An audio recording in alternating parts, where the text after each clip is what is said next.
اور فرشتوں پر ایمان لانا یہ واجب ہے۔ جو شخص فرشتوں پر ایمان نہیں لاتا، اس کے ایمان میں کمزوری ہوتی، وہ بھی شخص کافر ہے۔ فرشتوں پر ایمان لانا لازمی اور ضروری ہے۔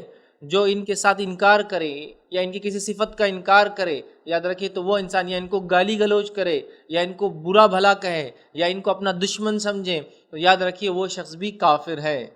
یہود نے جبرائیل علیہ السلام کو اپنا دشمن کہا ہے نا، تفصیلات ہم نے دیکھی ہے، جو ذمہ دار فرشتے، اہم فرشتے اور ان کی ذمہ داریاں جو ہم نے دیکھی تھی، کہ جبرائیل علیہ السلام ایک فرشتے ہیں، یاد رکھیے۔ اور یہود نے کیا کہا؟ ہم جبرائیل کو نہیں مانیں گے، یا جبرائیل نے اگر وہی لایا تو اللہ کے رسول آپ کو بھی نہیں مانیں گے، کیونکہ جبرائیل تو ہمارا دشمن ہے، کیونکہ وہی تو ہے جو ہم پہ عذاب لاتا ہے، وہی تو ہے جو ہمیں جہاد کا حکم دیتا ہے، قتل کرواتا ہے، مارنے کا حکم دیتا ہے، لہٰذا ہم اس پہ ایمان نہیں لائیں گے۔ اگر آپ کوئی دوسرے فرشتے کا نام لیتے تو شاید ہم پر ایمان لا لیتے، لیکن چونکہ آپ نے نام جبرائیل کا لیا، اب تو قطعاً آپ پہ ایمان ہم نہیں لائیں گے۔ تو انہوں نے دشمنی رکھی تو اللہ نے کافر قرار دیا ان کو، ٹھیک ہے۔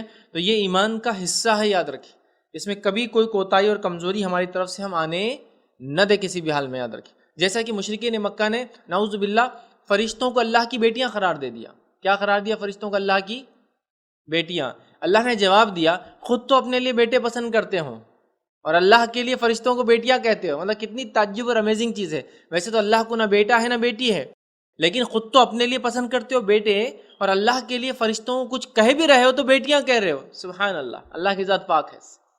ہاں، کچھ لوگ ہم میں سے یہ عقیدہ رکھتے ہیں، اللہ رحم کرے، کہ فرشتوں سے بھی غلطی ہوتی ہے۔ یہ کبھی غلطی نہیں کرتے، یاد رکھیے، یہ کبھی غلطی نہیں کرتے ہیں۔ ان سے دشمنی رکھنا انسان کو کافر بنا دیتا ہے۔